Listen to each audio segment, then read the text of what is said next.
जय श्री राम। जय हनुमान जी भक्तों। हिंदू धर्म में अहोई अष्टमी का विशेष महत्व है। हिंदू पंचांग के अनुसार हर साल कार्तिक मास की अष्टमी तिथि को अहोई अष्टमी का व्रत रखा जाता है। इस दिन माताएं अपनी संतान की लंबी आयु, अच्छे स्वास्थ्य और उज्जवल भविष्य के लिए अहोई माता की पूजा अर्चना करती हैं। इस व्रत को साल के सबसे कठोर व्रतों में से एक माना जाता है, क्योंकि इस दिन महिलाएं करवा चौथ की तरह ही निर्जला व्रत रखती हैं। इस दिन माता अहोई माता की पूजा करने के साथ भगवान शिव और माता पार्वती की पूजा करने का भी विधान है। अहोई अष्टमी का व्रत करवा चौथ की तरह ही होता है। इस दिन चंद्रमा की तरह तारों को अर्घ्य देकर माताएं व्रत का पारण करती हैं। इस दिन माँ संतान की लंबी आयु और अच्छे स्वास्थ्य की कामना करते हुए व्रत रखती है। बात करें इसके शुभ मुहूर्त की, तो पंचांग के अनुसार कार्तिक मास के कृष्ण पक्ष की अष्टमी तिथि 5 नवंबर 2023 को सुबह 12:59 से आरंभ हो रही है, जो 6 नवंबर को सुबह 3:18 पर समाप्त होगी। उदया तिथि और तारा देखने के कारण अहोई अष्टमी का व्रत 5 नवंबर को ही रखा जाएगा। अहोई अष्टमी 2023 तिथि 5 नवंबर 2023 रविवार को होगी।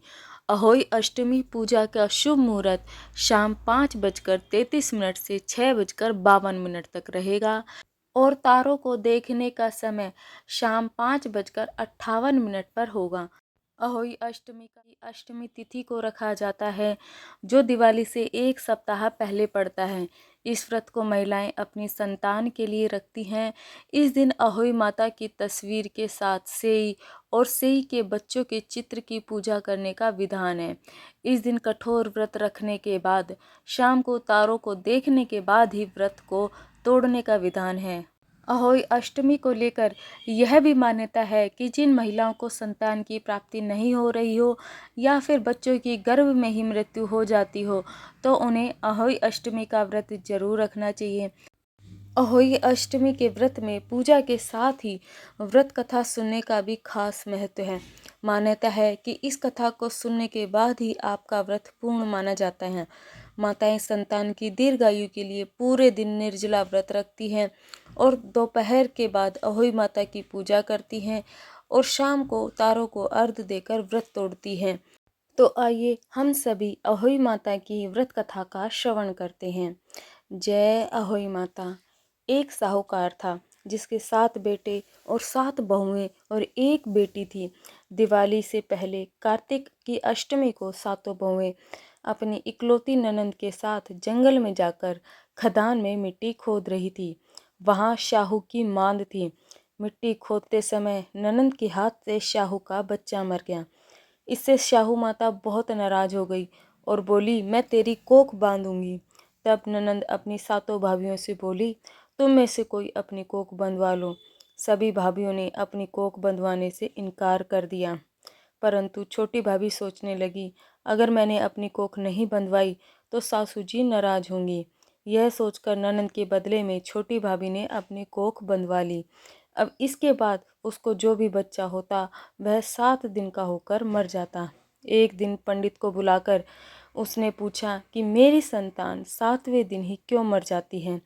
तब पंडित ने उसको शाहू माता की बात बताई और कहा, तुम सुरही गाय की सेवा करो। सुरही गाय शाहू माता की सहेली है, वह तेरी कोख अवश्य ही खुलवा देगी, तब तेरा बच्चा जी जाएगा।